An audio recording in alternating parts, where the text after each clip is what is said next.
Bloomberg Audio Studios. Podcasts, radio, news. You're listening to the Bloomberg Balance of Power podcast. Catch us live weekdays at noon and 5 p.m. Eastern on Apple CarPlay and Android Auto with the Bloomberg Business app. Listen on demand wherever you get your podcasts or watch us live on YouTube. Joe and I always have our eyes on what's happening on Capitol Hill and the way in which a legislative path forward for Congress, together with the Trump administration, is shaping up. It was actually at this hour yesterday that we were joined by Republican Senator Bill Hagerty of Tennessee. And Joe pressed him on whether or not it was the Senate or the House that was actually going to take those first baby steps. This was his answer. We know the American public expects us to address the tax package, and we're going to do that. We have a number of other issues that we're trying to address at the same time. How we do it from a process standpoint, I'm much less concerned about. I think the concern is that we get it done quickly, that we get it done efficiently, and I'm optimistic that we will get it done. Despite the procedural back and forth between the House and the Senate, we're going to get it done, and we're very focused on it. We bring in a member of the Republican Conference in the House now, Congressman Frank Lucas, Oklahoma's 3rd District. It's great to have you with us, Congressman. Thanks for joining here on Bloomberg TV and radio. Our viewers and listeners should know that you have represented that district since 2003, and you've been through a couple of funding battles here, and I realize the concept of reconciliation is nothing new. So give us your voice of experience on this. The idea of marking up a reconciliation bill this week in the House appears to be out the window. How is this all going to work? Is it one bill or two? Well, first of all, I actually go back to 1994. I was here for the last 7 months, the old Democratic 40-year majority. I was a part of the revolution of 1994. I think the question becomes, do you want a base hit or you want a home run? The issues that are being talked about by my brethren in the other body would basically be a base hit. It's the tax policy questions that really matter for the long-term economy. If we run one bill, we get it all done. That's a home run. But I'm practical enough to know whatever the leadership decides, I'll be a part of, because I want to make sure we don't let a massive tax increase take place immediately. Mm-hmm. Well, Congressman, I guess the question is whether this is really up to leadership or if this is more about what it's going to take to appease the Freedom Caucus. Well, we have a 2-seat majority in the United States House of Representatives in the Republican Conference. Soon we'll have a 1-seat majority. That's about as thinly as you can slice it. It makes the Senate's 3-seat majority look like a huge majority. And we have factions within our conference who have various agenda items. But the bottom line is this: if we don't extend the Trump tax relief from 2017, if we don't do the border issues, if we don't address the whole package, we're going to pay a price for it on down the road. I know the Senate's a different place. I respect them greatly. But I know in the House, we need to do it. We need to do it one time and be done with it because of the environment we're in over here. We've got a funding deadline 6 weeks away, Congressman. Are we going to be in a world a month from now where we're talking about another continuing resolution to kick the can so all the rest of this can be written? I hope not. I wanted to finish funding out the government last December and not go through this gyration again. But funding the government is much like passing the budget resolution, much like dealing with budget reconciliation. We have a force that is available to us that we haven't had in a long time. It's called President Donald Trump. And when he engages on any or all 3 of these issues, I have to believe that my naysayer friends, and there's 1 or 2 of them in the conference, will see the light and we'll move forward together. Because if we fail, it makes it more difficult for the president. And the president doesn't accept failure. We all know that. Well, I do wonder to what extent this is really just about President Trump and about you and your colleagues in Congress and the executive and legislative branches working together. If this ultimately is about budgeting and spending in the U.S. government, what role is Elon Musk playing in these conversations, considering how quickly he has been trying to move at Doge? I think all the factors are moving together, and Doge is a classic example of trying in the spirit of Trump 47 to make a dramatic difference. Anyone involved in business knows that ever so often or ever so many years, no matter the size of the corporation or the private enterprise, you bring in the efficiency experts. You look at everything, you sort out all the cobwebs, you make adjustments to keep the enterprise moving forward. I see that as what Doge is all about. Now, there have been lots of discussion about what Doge has access to. And I was in a conversation with a number of other members with the Secretary of the Treasury on Monday evening, and it was made quite clear to us that the Doge people have the ability to view lots of things. They don't control those things. So as long as it's a read-only status, you're comfortable with Elon Musk not having been confirmed by the Senate, not being an actual government employee, having access to that information, even if it does not involve stopping payments? I'll just say that Elon has the confidence of the president. The president clearly on Election Day had the confidence of America, and I believe that my Republican colleagues in the House and the Senate need to be very respectful of that situation. Will we agree with everything he does? Will everything he proposes, I should say, actually become law? No. This is the legislative process. But he's going to lay out before us, I believe, a set of issues and circumstances that need to be addressed. Again, just like any good consultant brought in a business enterprise to make sure it's running efficient. Well, and as you say, Elon Musk has the confidence of the president. Should he also have the confidence of the people in Oklahoma's 3rd District who may be wondering about Elon Musk and those close to him seeing their personal, sensitive financial data and information? Well, the people in the 3rd District of Oklahoma overwhelmingly, not unanimously, because that's not the way this country works, the people in Oklahoma have tremendous confidence in President Trump. And again, we'll see how this process evolves. As long as it's viewing, as long as it's making recommendations, as long as it's not turning the switches on and off, how can you argue with trying to make things work better?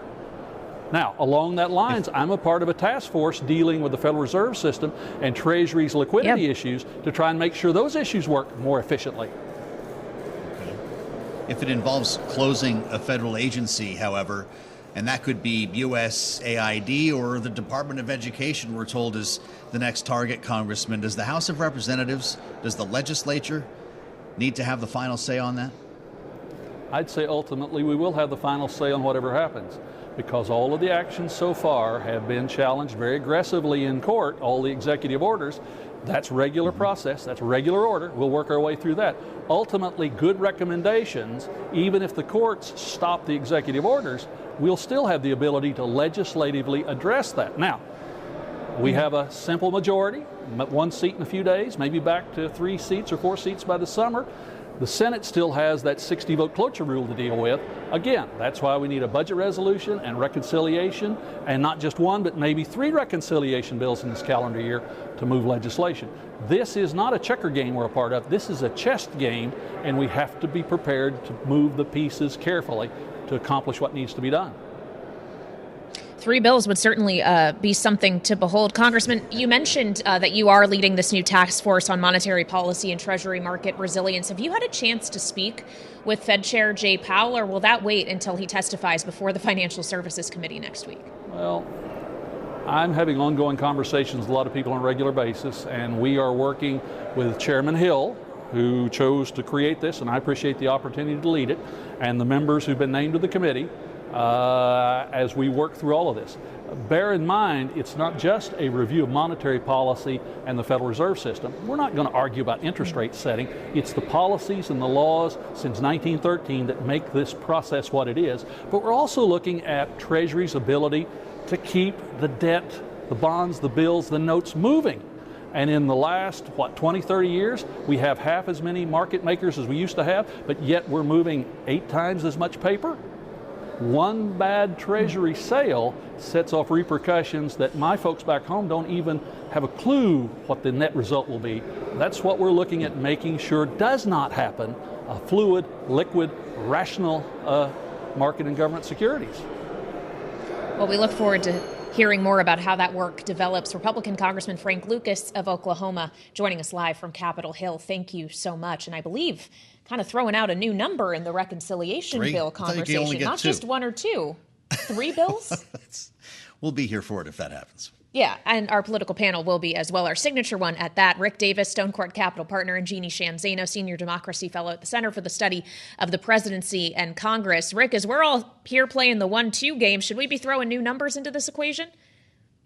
Yeah, this was a bit of an interesting interview there, guys. First Republican in the House that I've heard who chairs a committee that we should pay attention to, saying that he's probably going to see multiple reconciliation bills. I know that the committee chair on Ways and Means wants one big, beautiful bill, and the speaker wants one big, beautiful bill. So it'll be interesting to see if anybody in the leadership hears this interview and calls up Frank and says, "Hey, what in the world are you talking about? 3 reconciliation bills?" Look, I think that the House Republicans are on their heels. He aptly described the fact that the margins are so thin. They can only govern with 100% of their majority, toeing the line, and they don't have it. I mean, they're not even close. They're many dozen votes probably short of being able to do one big beautiful bill. So my guess is they'll struggle with that continuing through the balance of this week. The Senate will continue to push their bill through. They've got a little more comfort, as Frank mentioned, and you're going to see the Senate sort of take over the agenda here and start pushing their 2-bill strategy that is highly likely to succeed, certainly in the Senate. Well, we heard from Congressman Smith. Let's hear from the chairman. It was on Bloomberg Surveillance this morning. You want the view of the House? At least we thought it was. Here you go. The House is focused on one big beautiful bill. It's the Senate that continues to say that they're going to do 2. But I would just remind all of my colleagues, look at history. It has been 38 years since 2 different reconciliation bills were signed into law in the same year. We have the smaller majorities in the House of Representatives now than in the history of Congress. Why do we think we can defy those odds is beyond me. Well, so Jeanne, based on what we just heard from Frank Lucas and what we have heard from John Thune and those in the Senate, is the call coming from inside the House or not? Please tell me that some great Bloomberg reporter is on the Hill right now replaying your interview with Lucas for Smith, and we can get his reaction of his head blowing off when he hears it's worse than 2 now. In fact, it may be 3 at this point. I happen to think he is right. When you look at the history here, which is all we can go on in these predictions, with a majority a margin this small in the House, the idea that they could do this more than once, really defies history. The idea that they could do it twice, maybe, but 3 times is going to be really, really tough. And they know this. I mean, this is what Mike Johnson signed up for. He still has the hardest job on the Hill trying to negotiate this forward. But the problem is, as we look at these numbers, they are still very, very far apart. When you look at what the conservatives are saying, sometimes 4 to 5 trillion versus what we're hearing from the moderates, which is a much more moderate, as you'd expect, 500 billion to $1 trillion. So can they do this? Yes, but it is going to take a lot of work. And the problem is, as usual in the House and the Congress as a whole, the calendar and the clock doesn't work for them well here. Well, and this is just on reconciliation, let alone keeping the government funded beyond mid-March or raising the debt ceiling, which is going to be required in the next few months here. Jeanne, historically, you would probably see bipartisanship and Democrats playing ball on those things. Is that going to happen this time around? It's such a good question, Kailey. I was just listening to Kristen Gillibrand talk to some of her constituents. And I have to say now, this is not a broad swath, but just, people talking to her. They are very critical, the base of the Democratic Party, for Democrats going with the White House, even on some of these nominations. So when you talk about supporting them as they try to keep the government open, I think Democrats are going to have a very tough time doing that, given that the president is going full hog in shutting down programs they care about and what he has done in the last 2 weeks. So I think the pressure is going to be on Democrats not to go along. They're going to say, Republicans, you're in the majority. You do this on your own. You own it. And then, of course, the numbers don't work for Republicans. They're going to have to negotiate, and they're going to have to give Democrats some of what they want. But, you're hard to press to see how that can happen at this point. So, Rick, does all that make a shutdown in March more likely? Hard to tell. I mean, I think it's a little bit premature. I think there will be a Senate bill, and I think that it'll be interesting to see whether or not Republicans can hold their caucus together to do it. It may require House Democrats to go along, and what are the givebacks for that? And we've certainly seen bipartisan reconciliation bills in the past, and so the question is one in the mix here? But look, I mean, sure, Chairman Smith's right. I mean, like, we rarely do 2 reconciliation bills, but we used to rarely do reconciliation bills. So, like, where's the regular order that the House leadership promised us as part of their slate to get elected in leadership? How many of the appropriations bills are currently being worked on for next year? I mean, it's just, we're going to extend the do-nothing Congress from last cycle to this cycle. Trouble is, their party in power running for re-election in a year, and if they don't get their act together, they better plan on having other alternative employment. Right. And then Elise Stefanik makes it 1, right? There'll be a majority of 1. Rick Davis and Jeanne Zaino, our signature panel, back together again today, guys. Thank you so much, as always. Rick is partner at Stone Court Capital, a Republican strategist. And, of course, Jeanne is our Democratic analyst, Bloomberg politics contributor, political science professor at Iona University. Project 2025 came up a couple of times over the past 24 hours here with regard to what the Doge was doing and whether this aligns or not. We're going to talk ahead with one of the authors. Yep, the president of the Heritage Foundation is on his way into the studio. Kevin Roberts will be here with us next on Balance of Power. Have a lot of questions for him now that we're a little over 2 weeks into this administration. That's right. And that's straight ahead right here on Bloomberg TV and radio. You're listening to the Bloomberg Balance of Power podcast. Catch us live weekdays at noon and 5 p.m. Eastern on Apple CarPlay and Android Auto with the Bloomberg Business app. You can also listen live on Amazon Alexa from our flagship New York station. Just say, Alexa, play Bloomberg 1130. Keeping in mind, it has only been 16 days since Donald Trump was inaugurated as the 47th president of the United States, and very quickly, through executive orders and other means, has gotten to work on things he promised on the campaign trail. That's for sure. And some of that not just executed by the president, but by those close to him, including an unelected, unconfirmed by the Senate, Elon Musk, and the Department of Government Efficiency. What do they call it? A special government employee? Yes. Which gives you a certain period of time to do your thing, but he has not been, of course, confirmed by the Senate, which is why we've been asking some folks if maybe that should change, considering the level of access that he has. We've also heard the Project 2025 come up a number of times.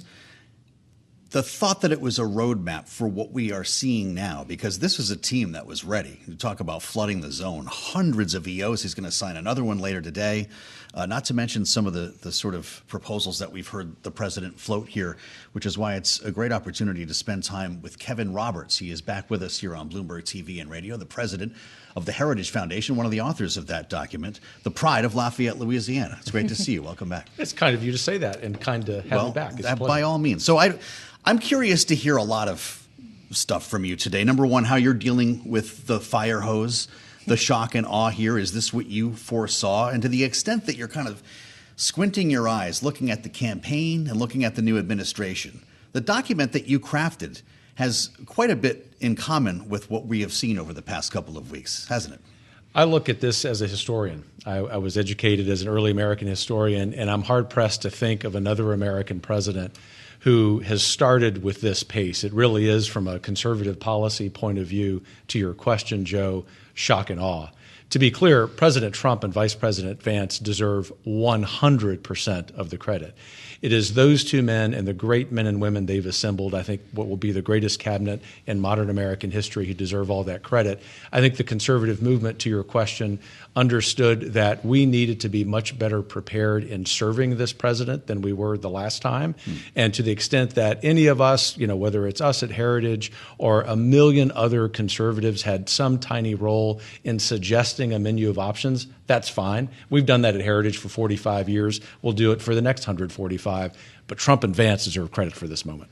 Has anything, though, that we've seen take place in the last 2 weeks and change not aligned with that point of view, with the American leadership picture that was outlined in those 900-something pages? The real thrust of the work that we do at Heritage, as you know, is to articulate an aspirational vision for revitalizing self-governance, restoring freedom to the American people, as President Trump said in his inaugural, a revolution of common sense. And there is no exception to the fact that everything that he has done up to this point is going to do all of those things. Heritage stands ready, not just to help with these executive actions from the outside, obviously, but very importantly, considering another aspect of our work, and as you've been covering in your show, making sure that our legislative leaders pass the necessary attendant legislation to amplify the successful executive orders that have happened up to this point. Well, connecting the dots there is going to be an interesting challenge, and I'd love to hear more from you on that. But it sounds like you're happy with what we're seeing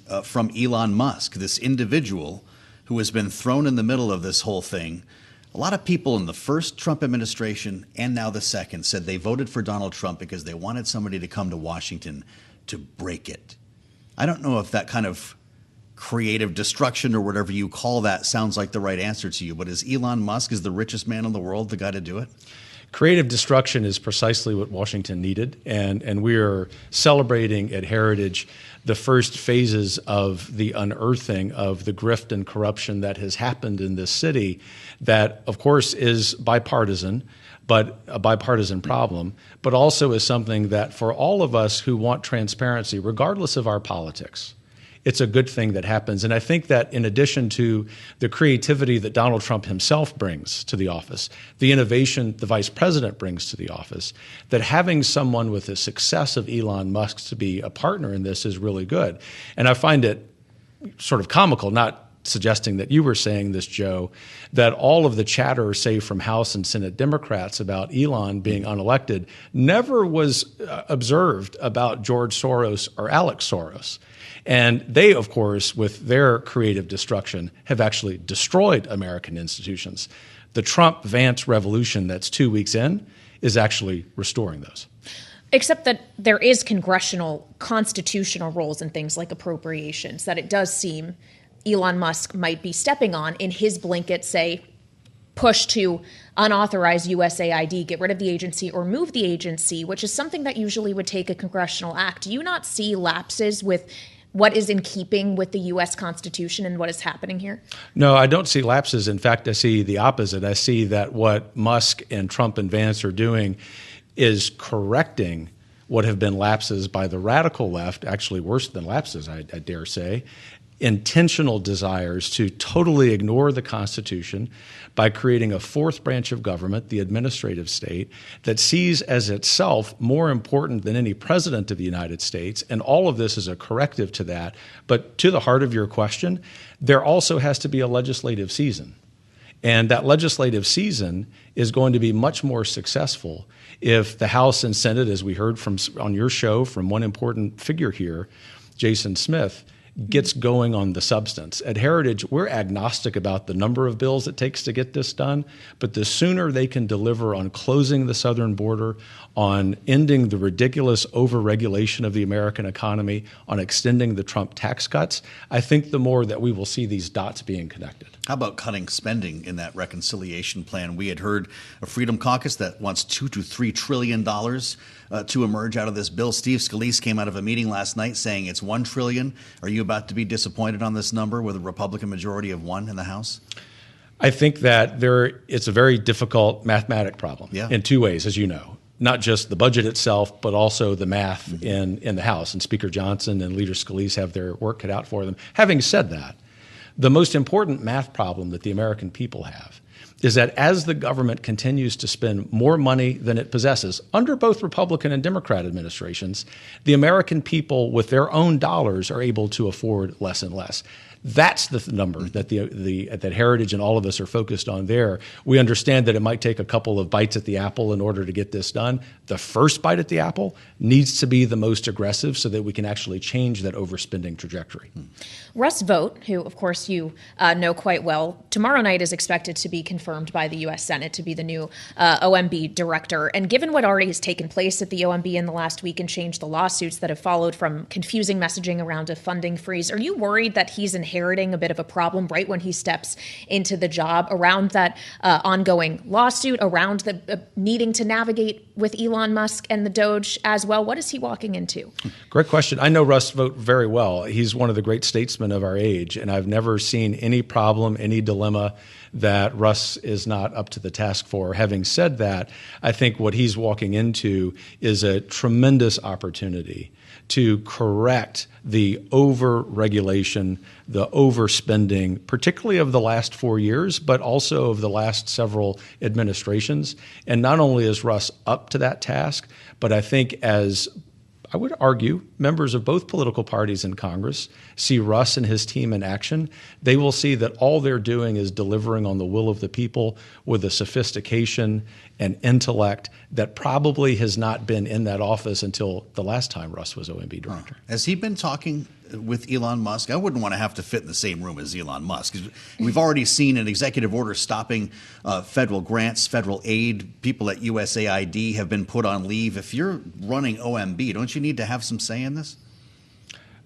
I assume that they're talking about that. There's no doubt in my mind that Russ will have say in that. That's all the more reason that he be confirmed as quickly as possible. I want to ask you about something else that took place at the White House yesterday, which was a meeting between President Trump and Israeli Prime Minister Benjamin Netanyahu, and a joint news conference that followed in which the president suggested that the U.S. take over Gaza, that the Palestinians currently there be moved, and essentially the U.S. and U.S. troops help lead what would be a redevelopment project. And I do wonder what your view is on U.S. involvement in the Middle East in that kind of way, when we heard the president on the campaign trail repeatedly saying he doesn't want to see forever wars. Contrast what Trump said yesterday and what have been related actions by his administration with the utter incompetence and fecklessness of the previous administration. I say that not as a partisan, which I'm not, but as a historian of American politics.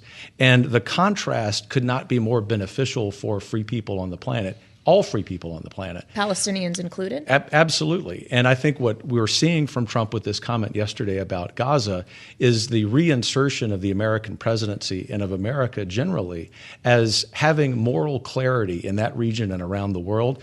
We trust fully the details that President Trump will come up with regarding what we do with the Gaza Strip, with the Middle East generally. And I think over time, passing days, passing weeks, as more and more people across the world enjoy peace because of Trump's moral clarity, we will understand that that kind of courage is precisely what's been lacking over the last 4 years. We only have about a minute left, Kevin. You must shudder at the thought of what it would cost, however, for the U.S. to take over the Gaza Strip, clean it out, rebuild the entire thing. If we're at a moment now where we're trying to enter a period of austerity, how do you have both? Yeah, I shudder at the $250 billion that we've spent on Ukraine for a war that the Ukrainians could never win. You're ready to spend while we more were on being this? lied to by the deep state in Washington, D.C., which is probably financially compromised. That means less to go around now, though, doesn't it? That's exactly right. And that's why I say, if you think about comments that National Security Advisor Mike Waltz said today, they're going to get the details on that right. Mm-hmm. If you look at Trump's track record regarding foreign policy and America's leadership in the world, it is robust, but it's also not expensive. Okay. It's great to have you with us. Kevin Roberts, Heritage Foundation president, with us back at the table here on Bloomberg TV and radio. Don't be a stranger. Come back again. I enjoyed it. Kailey, fascinating conversation as we wait to hear the latest from the White House on this. Yep. We're hearing pushback from world leaders on the idea of taking over Gaza, but also a White House that is yet to kind of detail the plan. Yeah, we'll see if we hear more from the president. He'll be signing executive orders later this afternoon, so we may have an opportunity for further clarification. And we'll get more into this next with Natasha Hall from CSIS straight ahead here on Bloomberg TV and radio. You're listening to the Bloomberg Balance of Power podcast. Catch us live weekdays at noon and 5 p.m. Eastern on Apple CarPlay and Android Auto with the Bloomberg Business app. Listen on demand wherever you get your podcasts or watch us live on YouTube. On the Wednesday edition here on Bloomberg TV and radio, I'm Mathieu alongside Kailey, Leinz as we try to answer some of the many questions that were raised following President Trump's news conference last evening when he suggested that the U.S. He said the U.S. will take over the Gaza Strip, raising questions about how some 2.2 million Palestinians would be moved from that area, whether they would need to be moved forcibly, what it would cost to clean up the massive destruction left by the war between Israel and Hamas, the unexploded ordnance, then, of course, the idea of developing what Donald Trump calls beautiful waterfront property. Here's how it went in the East Room last night. The U.S. will take over the Gaza Strip, and we will do a job with it, too. We'll own it and be responsible for dismantling all of the dangerous unexploded bombs and other weapons on the site, level the site, and get rid of the destroyed buildings, level it out, create an economic development that will supply unlimited numbers of jobs and housing for the people of the area. I don't want to be cute. I don't want to be a wise guy, but the Riviera of the Middle East, this could be something that could be so bad. This could be so magnificent. The Riviera of the Middle East. It's on that note that we turn to Natasha Hall, Senior Fellow with the Middle East Program at the Center for Strategic and International Studies, here with us on Balance of Power. Natasha, as Joe outlined, we have many questions around this proposition, but I guess to begin with where I assume this would need to start, before the U.S. can go in and redevelop, Palestinians would need to be moved out of Gaza. Do you see the Arab countries that Donald Trump has suggested, Jordan and Egypt, agreeing to take in those millions of people? Well, they've been unequivocal to date. They will not. This is a non-starter for both Jordan and Egypt, and previous presidents understood that and invested quite heavily in the national security of Jordan and Egypt, forcibly displacing 2 million Palestinians into those territories. Would create an enormous amount of upheaval, not just in those countries, but in the region and possibly internationally as well. And Saudi Arabia has also sounded the alarm and said that they would not agree to such a plan. Isn't that enough to stop this? The King of Jordan will be at the White House next week. Stop this idea, not that anything is in motion here, knowing, Natasha, that there was a hope to rekindle talks between Israel and Saudi Arabia. That wouldn't be possible at the same time as a development like this, would it? Yes, I mean, given this announcement and the hindering of U.S. aid, I think next week's meeting with King Abdullah will probably be one of the most awkward with a stalwart U.S. ally in recent memory. I do suspect that President Trump is probably trying to push Jordan and Egypt, as well as Saudi Arabia, into accepting far more than they thought they would be willing to when it came to the Palestinian issue. President Trump might also be throwing a bone to Netanyahu's far-right coalition, who have been against the ceasefire from day one. And hopefully, this moves us into the second phase. But it still is an unprecedented statement that is, I think, significantly throws international peace and security in jeopardy. Well, as we consider a second phase here, Natasha, knowing that this initial 42-day ceasefire is going to be expiring just weeks from now, is phase two going to begin, or are these negotiations that are essentially going to have to restart along with a resumption of hostilities? So that's the big question. Netanyahu in sort of the press conference yesterday didn't seem too optimistic about phase two, but one would hope that it starts immediately. We need to start to continue to see humanitarian aid coming in, but also heavy machinery. There is, thousands of tons of rubble in Gaza right now. There are at least 10,000 bodies underneath that rubble. There needs to be some kind of operation in place to get the strip moving again, regardless of this forced displacement plan that President Trump announced yesterday. I think the foremost priority is getting the hostages home and safely, those that are still alive, and really continuing to funnel humanitarian aid into the Strip. Conventional wisdom is Benjamin Netanyahu does not want to reach a phase two. Will he convince Donald Trump to believe the same? Well, it seems like with the press conference yesterday, they were in lockstep. Prime Minister Netanyahu was smiling throughout President Trump's statements. It did not seem like he was optimistic about a phase two. The phase two would obviously be more aid, but also, again, the return of Israeli hostages, which the Israeli people want. And so I think this really puts them in danger at this stage, and really throws the security of that region in danger as well. And we've heard from Israel's ambassador to the UN that Israel does not plan on reoccupying the Gaza Strip, has no plans to do so, but also does not want Hamas to be in control there. And they certainly are still in control there. So there's a lot of details to be worked out, a lot of loopholes that I think the United States and Israel could exploit, unfortunately. It just remains to be seen what that will actually look like on the ground. So what is going to be the role here? As this was obviously President Trump who was speaking about this, but he has Steve Witkoff, who's his special envoy to the region. There's Marco Rubio, the Secretary of State, who I would presume is going to be involved in this as well. Who are the kind of power players here, if you will, that will be helping push this narrative forward?